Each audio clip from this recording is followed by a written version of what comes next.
Hello and welcome. Grab your coffee, your orange juice, your beer, whatever you want, and we'll get into this review of the Vintage VS6 guitar. This is obviously their version of a Gibson SG, and it is a rather beautiful looking guitar. If you can look at that and see what that looks like, very, very nice indeed. But obviously, it is a hell of a lot less expensive than a Gibson. So we'll be going into all the specs. We'll be going into all the geeky stuff, all the detail, and yeah, I want to take you top to bottom of this guitar, and we won't leave any stone uncovered. I want to talk about the balance of the guitar as well, what it's like when you're standing up, does it have neck dive, all that good stuff, the pots, the neck shape, we'll be talking about the contour of the neck depth, all of those kinds of things, the weight. So yeah, stick around and hopefully this will be a fun one, because this is a nice guitar, but it does have a couple of hidden secrets, and I'll leave those till the end. And yeah, it should be fun because I don't know, you might think of it as a bit of a dirty secret. I don't know, you could do. So the first thing really is that the body is a mahogany body, very nice it is. You can just about see some of the wood underneath the paint there. So it's not a completely solid finish. You can actually see it, and that's actually rather nice. The neck is also made of mahogany. It's a one-piece neck. And the fretwork itself is actually not bad at all. If you look at the close-up of that along the fretboard, it's actually quite nicely done. And we're not talking super rounded edges or anything, but it's not going to sort of cut through your hand. It's actually quite nicely smoothed off. And obviously it's got the binding, trapezoid inlays, and it's got the rosewood fingerboard. So actually it's a rather nice piece of kit overall, and clearly it's got the Wilkinson Pickups. These are really quite good. I'll do a sound demo at the end as well. You'll see what those sound like, but it does sound decent. It's got the 2-volume, 2-tone, 3-way switch. This actually feels really solid. It's a really nice switch. I do like this. And these knobs feel very affirmative as well. And I particularly like, I'm not sure how many, for me, having a jack at the front is brilliant. I really like that. It means sitting down with it, all that sort of stuff. It's not poking out the back. But again, people have different views on that sort of thing. So you might like that. I personally like that. It's fairly authentic. Stop tail bridge and tailpiece. So obviously it's got the pick guard there. The retail price of these is in the region, I mean, on their website, they quote them as $429. That's pounds, so it would probably be about the same in euros and dollars. But you can find them new really in most retailers for what, probably about $329, and probably secondhand for probably more like £200. So yeah, I'd say overall for a guitar of this type, it's a pretty good deal. I'll flip it over and you can see. You want to give the insides away yet? Oh, we'll get to that. It is it's not a bolt-on neck. It is a set neck. So again, that's kind of, I don't know, would you call that a premium feature? Sort of. I mean, these days you do get cheap guitars with that too. But that's quite nice, obviously. And it's got these kind of, they're calling them deluxe tuners, deluxe Cluson style tuners. These are. So obviously got the serial number on there, all that good stuff. And I think, these are more of an authentic shape. I know Gibson was having a go at a lot of guitar companies before, and I think, they had to sort of reshape the body, all that kind of stuff. But I think since then, they've gone back to a more traditional sort of SG shape, which is obviously, it's gorgeous. I mean, once you're on a stage or anybody, I mean, it says vintage. I think that's quite a classy logo as well. People aren't really going to know what it is, whether it's a Gibson, I don't know, an Epiphone or what. It looks like a really nice, authentic SG. These are actually decent quality as well. I like the stability of this. Setting intonation, all that kind of stuff, it's not a problem with this guitar. It works, all of this stuff works very well. It's the traditional sort of 24.75 inch scale length as well.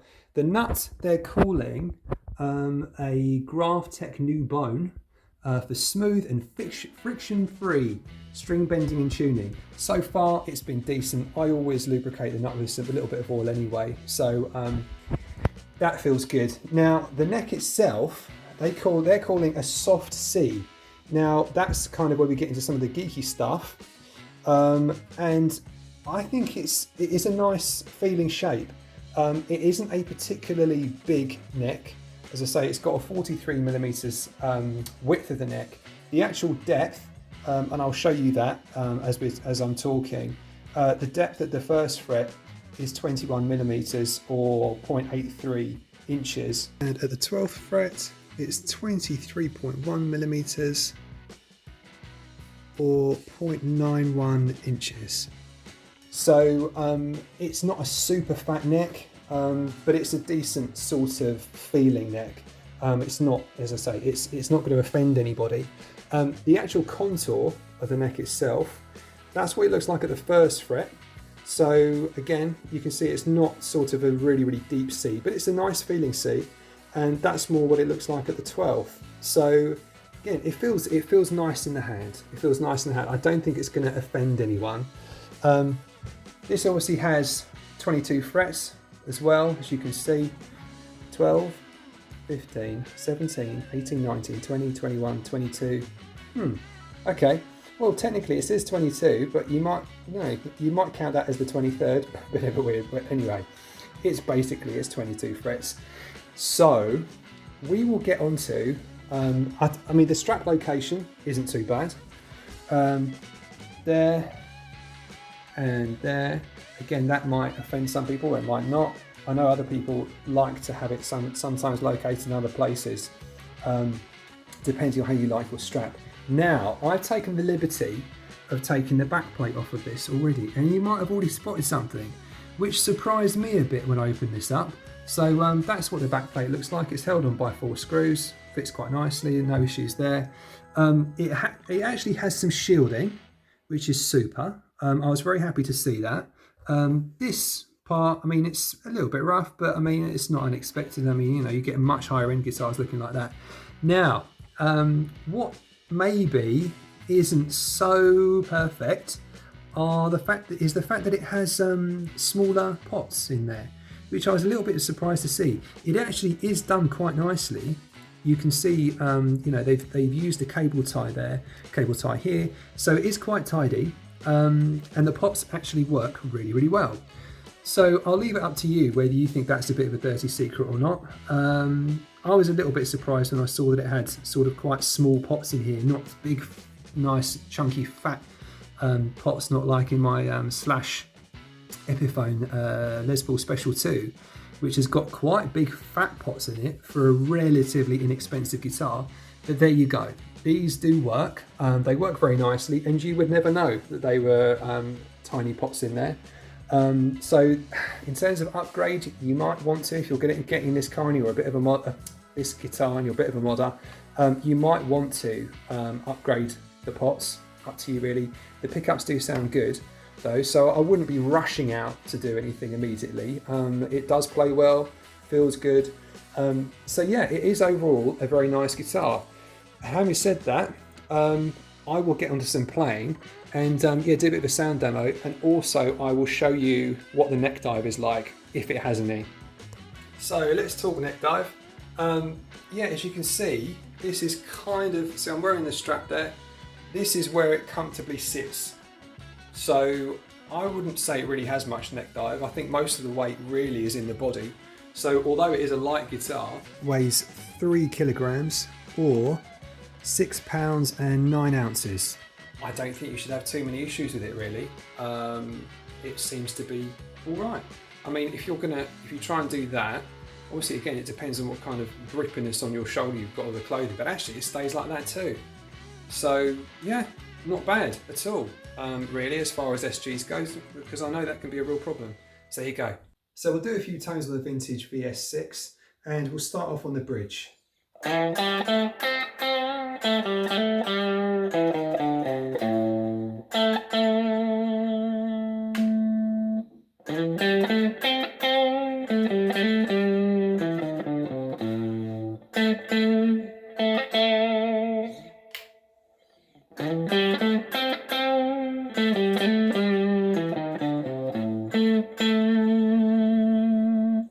I think that's quite a creamy kind of sound actually.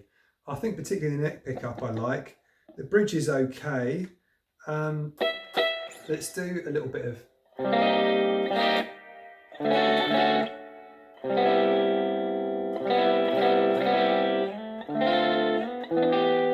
The bridge is actually very clear, so it's got a nice kind of sound to it. I mean, both pickups, again, it sounds pretty good.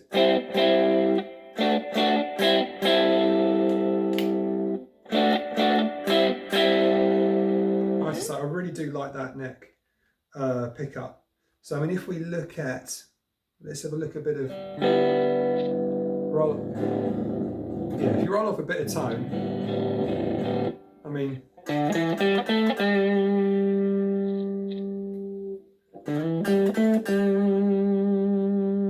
you can get that quite dark sounding, to be fair. Bridge pickup, same thing.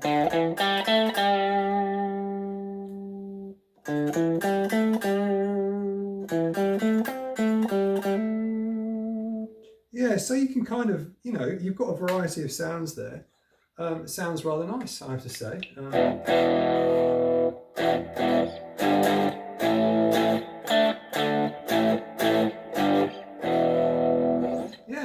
Yeah, I mean, it sounds pretty decent, has to be said.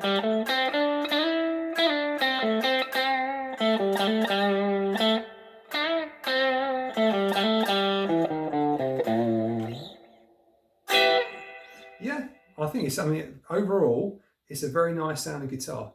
And you could easily fool people that you're playing an SG, no question. Like, you know, I don't want to mention the, obviously the big G, but clearly this is a tribute, should we say, to that, an homage. And yeah, it is a very, very, very, very, very good one indeed. It's a really nice guitar, lightweight, very nice to play indeed. And I don't think you can go too far wrong with one of these. So Wilkinson have done a rather fabulous job with the pickups. And Vintage have made a very nice guitar here indeed. And there you go, that wraps me up for this one. See you next time. Please do like, comment, subscribe, all that good sort of stuff. And I'd love to hear what your thoughts are on this guitar. And yeah, see you in the next one.